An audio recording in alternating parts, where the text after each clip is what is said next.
Grammar translation method, ये हमने MA में भी किया हुआ है, तो कोई मुश्किल काम नहीं है। ग्रामर ट्रांसलेशन मेथड और GMT is one of the oldest and most traditional ways of learning a foreign language. Grammar translation method सबसे पुराना एक ट्रेडिशनल तरीका है फॉरेन लैंग्वेज सीखने का, अंग्रेजी सीखने का नहीं, कोई भी फॉरेन लैंग्वेज सीखने का। It was first designed to teach classical languages like Latin and Greek, but was later adapted to teach modern languages such as English, French, German. सबसे पहले लेटिन और ग्रीक सीखने के लिए ये मेथड अपनाया गया था, परंतु बाद में इंग्लिश और फ्रेंच और जर्मन जैसी लैंग्वेजेस भी इसी मेथड से सीखी जाने लगी। Although the method has faced criticism over time, बहुत सारे लोगों ने हालांकि इस मेथड को पसंद नहीं किया है, क्रिटिसाइज किया है।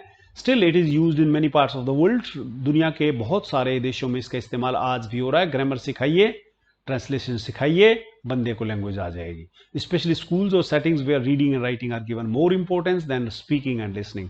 स्कूल्स में रीडिंग और राइटिंग को ज़्यादा महत्व दिया जाता है, किताब पढ़ाई जाती है और आंसर्स लिखने के लिए प्रेरित किया जाता है। स्कूल में स्पीकिंग और लिसनिंग ज़्यादा नहीं होता है, क्योंकि ना तो कोई फॉरेन लैंग्वेज बोलने वाला होता है और ना बोलने के लिए प्रेरित किया जाता है। तो ग्रामर ट्रांसलेशन मेथड में जो है वो स्कूल्स में और कॉलेजेस में ज़्यादा यूज़ किया जाता है। जीएमटी में grammar translation are the main tools. Grammar and translation नाम ही इसका यही है, तो ये दोनों टूल हैं लर्निंग के। Students are taught grammar rules in very structured and detailed way. Students को ग्रामर की एक एक चीज सिखाई जाती है, noun, pronoun, adjective, adverb, verb, सब चीजें सिखाई जाती हैं। Once they understand these rules they begin translating sentences and passages from their native language.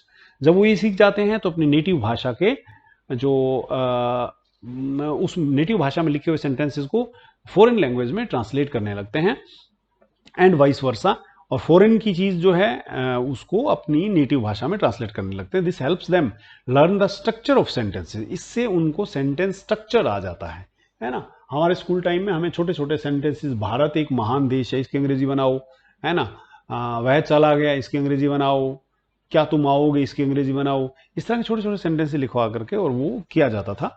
Vocabulary and develop strong reading and writing skills बन जाती है।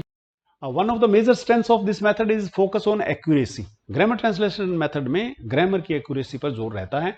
Students are train to be careful, precise while translating, which helps them gain a clear understanding of grammar and word usage. हाँ, word usage बड़ा important है। ये तो practically आप English का यूज करते हैं या किसी भी भाषा का यूज करते हैं तभी आ पाता है, वैसे नहीं आ पाता है ये। तो GMT is also very useful for studying literature in a foreign language, just as it allows learners to explore the meaning and structure of complex texts. It is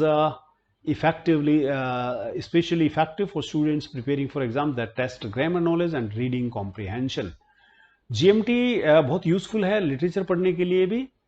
ये लर्नर को मीनिंग और स्ट्रक्चर दोनों के rules समझाता है, और ये effective है उन स्टूडेंट्स के लिए जो एग्जाम की तैयारी कर रहे हैं, जिनका एग्जाम में ग्रामर का नॉलेज टेस्ट किया जाएगा। There are some notable drawbacks. GMT में कुछ कमियां भी हैं, क्योंकि ये कम्युनिकेशन को सपोर्ट नहीं करता है। GMT does not give attention to listening and speaking. Communication तो लिसनिंग और स्पीकिंग ही होता है, which are key parts of real life communication. उन दोनों को ये मेथड बहुत महत्व नहीं देता है ना।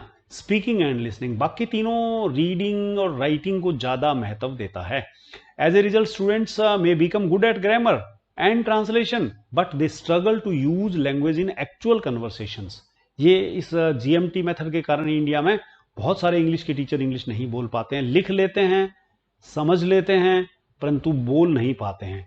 The classroom environment is usually teacher centred with the little interaction between students. Classroom का एनवायरनमेंट जो है वो टीचर सेंटर्ड रहता है, इंटरेक्शन वहां नहीं होता है, वन वे ट्रैफिक होता है, टीचर बोलता रहता है, स्टूडेंट सुनते रहते हैं। Lessons can sometimes feel repetitive, unengaging, which में reduce students interest and motivation. कई बार रिपीटेडली सिमिलर टाइप की चीजें पढ़ाई जा रही होती है, बार बार, बच्चों का इंटरेस्ट नहीं रहता है। Even with these limitation GTM is still plays a useful role in language teaching. Language teaching में एक बड़ा टूल है, बहुत सारे लोग इससे सीखते हैं, मैंने खुद इस मेथड से सीखा। It is helpful for beginners who need a strong understanding of grammar before moving on to more practical. Actually grammar के रूल सीखे बिना अगर कोई आदमी किसी भी लैंग्वेज में कितनी भी मास्टरी कर भी लेना, तो किसी ना किसी सिचुएशन में वो मिस्टेक करता ही करता है। मिस्टेक तो वो तब नहीं करेगा जब उसने बेसिकली ग्रामर सीखा हुआ होगा। अगर आप उस लैंग्वेज के फील्ड में अगर गहराई में जाना चाहते हैं तो वो तो सीखना ही पड़ेगा। It also works well in academic settings where the main aim is to read foreign texts and pass exams based on grammar and vocabulary. ये मेथड उनके लिए भी अच्छा है जो उस पर्टिकुलर लैंग्वेज के मास्टर बनना चाहते हैं, ग्रामर वोकेबलरी सीख करके उस पर्टिकुलर सब्जेक्ट में उस फॉरेन सब्जेक्ट को पास करना चाहते हैं। Many teachers combine GMT with other teaching methods that focus more on communication. GTM में सबसे अच्छी बात हो जाए अगर थोड़ा सा लिसनिंग और स्पीकिंग के ऊपर साथ साथ सपोर्ट करो आप। For example communicative language teaching gives more importance to speaking and listening in real life situation. GTM और सीएलटी दोनों को मिला दिया जाए तो परफेक्ट कॉम्बिनेशन है। By blending GTM with the methods like CLT, teachers can help the students build solid foundation in grammar. देखिए, पहले ग्रामर सीखिए और फिर साथ ही साथ फ्लुएंटली कम्युनिकेट करने की कैपेबिलिटी भी सीखिए। कंक्लूजन में हम कह सकते हैं GTM is a long-standing and reliable approach to language learning that focuses on grammar, translation, reading, writing. While it may not build strong speaking skills on its own, it remains a valuable method when used wisely in combination with more interacting and communicative techniques. देखिए, जिस आदमी के basics clear हैं, जिसको गेंद रोकनी आ जाती है, वो गेंद आउट नहीं होगा और आउट नहीं होगा तो वो खेल लेगा। Grammar translation method stump secure करने जैसा है।